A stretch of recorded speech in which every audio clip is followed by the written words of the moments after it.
இங்கு வெகு நேரமாக அமைந்திருக்கும் அண்ணன் ராஜண்ணன் அவர்களுக்கும், எங்களது ஏஓ அம்மா அவர்களுக்கும், பிஆர்டி இருவருக்கும் மற்றும் குழந்தைகளுக்கும் மற்றும் வந்திருக்கும் பெற்றோர்களுக்கும் நண்பர்களுக்கும் என்னுடைய கிறிஸ்மஸ் மற்றும் அட்வான்ஸ் நியூ இயர் வாழ்த்துக்களை தெரிவித்துக் கொள்கிறேன்.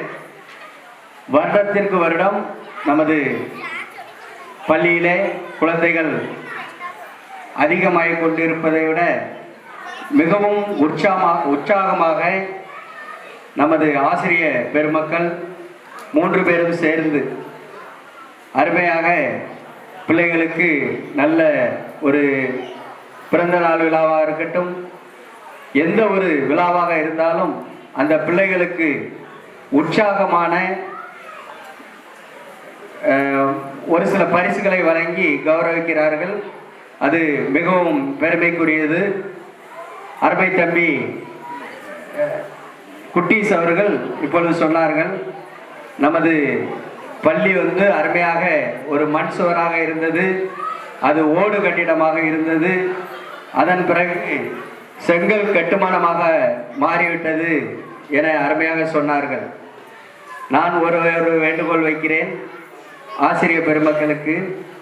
நாம் குறைந்தது பள்ளி கட்டி எத்தனை வருஷம், பள்ளிக்கூடம் கட்டி 10 வருஷம் ஆயிட்டு. ஆனால் நம்ம இன்னும் தலைக்கல் போடலை, பூசலை. நம்ம எல்லாரும் சேர்ந்து தான் அதை செஞ்சோம். இப்பவும் உங்களுக்கு ஹெல்ப் பண்ண நான் தயாராக இருக்கேன், நாங்கள் தயாராக இருக்கோம். நீங்கள் கூடிய சீக்கிரம் அதை எங்களுக்கு அதை பூசி மேலே தலைக்கல் போட்டால் நல்லா இருக்கும்னு நினைக்கிறேன். கண்டிப்பாக அடுத்த முறை, ஏன்னா நம்ம பெயிண்ட் கூட அடிக்க முடியாத ஒரு சூழ்நிலை. அதனால் அதை நீங்கள் கொஞ்சம் நீங்கள் உற்சாகப்படுத்தினா நாங்கள் செஞ்சு தந்துடுவோம். அதனால் கண்டிப்பாக அதை செய்து தருமாறு உங்களை அன்போடு கூட கேட்டுக்கொள்கிறோம். பிஆர்டி அம்மாட்டையும் ஏகோ அம்மாட்டையும் சொல்லிக்கிடுறேன், தம்பி மறந்துடுவான். நீங்கள் வரும்போது தலைக்கல், பூச்சி இதை எனக்கு ஞாபகப்படுத்துங்க. ஞாபகப்படுத்தினா கண்டிப்பாக நாங்கள் முடிச்சு கொடுத்துருவோம். சரியா? அதனால் மீண்டும் ஒரு முறை அன்பு செல்ல குழந்தைகளுக்கு நன்றி கூறுகிறேன்.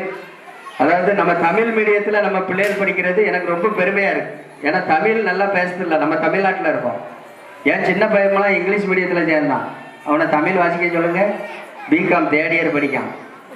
அப்பான்னா அம்மா அம்மா, அம்மானா அப்பா அம்மா. தமிழை வாசிக்க சொன்னால் வாசிக்க மாட்டான். பைபிள் படிக்க சொன்னால் எப்பா இங்கிலீஷில் வாசிக்கிட்டாப்பா அப்படின்னு கேட்குறான். அதனால் நம்மளுடைய ஆரம்ப தமிழ் நம்ம தமிழ்நாட்டில் இருக்கிறதுனால தமிழில் என்ன செய்யணும், கண்டிப்பாக இந்த பிள்ளைகள் அருமையாக படித்து இங்கிலீஷ்லேயும் அழகாக சொல்லி கொடுத்துருக்காங்க. எங்கள் சிறப்பு ஆசிரியர் நல்லா சொல்லி கொடுத்துட்ருக்காங்கன்னு நினைக்கிறேன். அதனால் அனைவருக்கும் நன்றி கூறி விடைபெறுகிறேன். நன்றி, வணக்கம்.